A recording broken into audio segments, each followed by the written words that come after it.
অহংকারী রাজকুমারী। রাজপ্রাসাদের সকাল।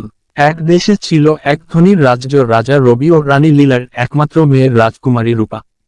রূপা রাজ্যের সবচেয়ে সুন্দরী, কিন্তু দুঃখের কথা হলো সবচেয়ে অহংকারী ও রাজকুমারী।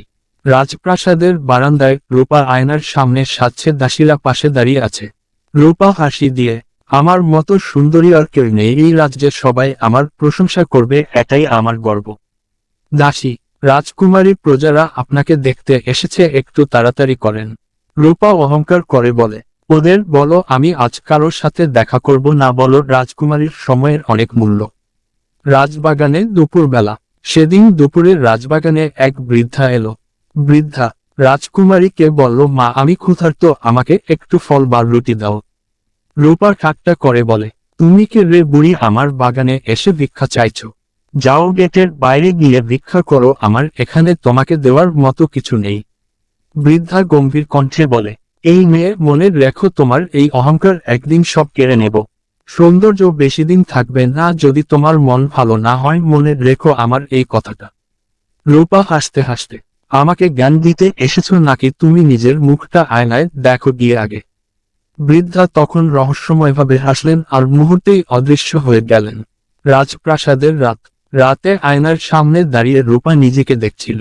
রূপা আয়নায় তাকিয়ে বলতে লাগলো, আমি এত সুন্দরের সবাই আমাকে শুধু হিংসা করে। হঠাৎ আয়নায় কথা বলে উঠল গম্ভীর কণ্ঠে, রূপা তুমি আগামীকাল তোমার আসল রূপ দেখবে। রূপা ভয়, কে কথা বলছে আয়নার ভেতর থেকে? এটা কি ভয়ানক রে বাবা। রাজকুমারীর ঘরে। পরদিন সকালে রূপা ঘুম থেকে উঠে আয়নায় তাকাতেই চমকে উঠল।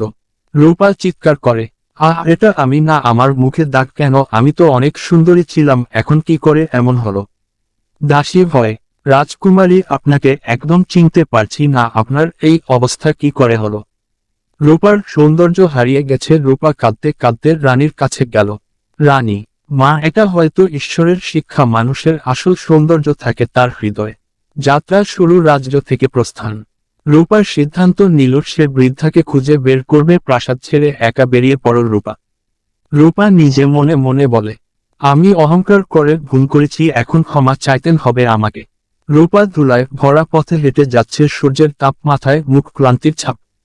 বিকেল বেলা। এক গ্রামে এসে রূপা এক কৃষানীর কাছ থেকে পানি চাইল। রূপা ক্লান্ত কণ্ঠে, মা একটু পানি পেতে পারি আমি, আমার খুব পানির তৃষ্ণা পেয়েছে। কৃষানী, অবশ্যই নাও মা, তোমাকে অনেক ক্লান্ত দেখাচ্ছ, আস্তে আস্তে পানিটা খেয়ে নাও। রূপার চোখে জল চলে আসে, তুমি জানো না মা, আমি রাজকুমারী ছিলাম, আজ আমার অহংকারের কারণে সবাই আমাকে দূরে ঠেলে দিচ্ছে। কৃষানী নরম কণ্ঠে, শোনো মেয়ে, রাজকীয় পোশাক নয়, দয়ার মনি মানুষকে রাজকীয় করে তোলে।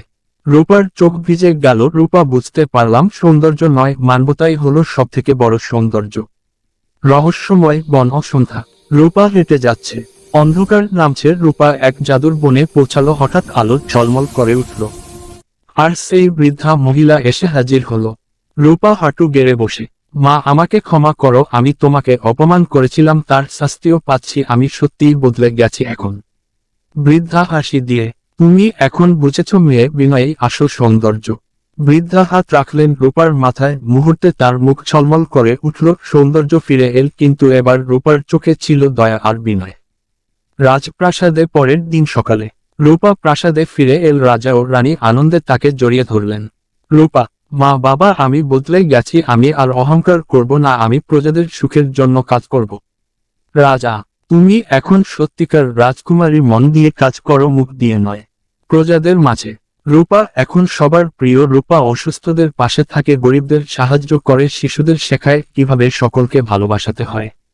প্রজারা আনন্দে, আমাদের রাজকুমারী রূপা চিরজীবী হোক। রূপা হাসি মুখে, আমি আজ বুঝেছি অহংকারে নয়, বিনয়ে মানুষ মহান হয়। একসময় যে রাজকুমারী ছিল অহংকারে অন্ধ, আজ সে প্রজাদের ভালোবাসায় আলোকিত। রূপা বলে, অহংকারে নয়, বিনয়ে মানুষ সুন্দর হয়। রূপা বলে, প্রিয় দর্শক আপনারা কি চান অহংকারী রাজকুমারী দ্বিতীয় পার্ট দেখতে? তাহলে চ্যানেলটির পাশে থাকুন। ধন্যবাদ।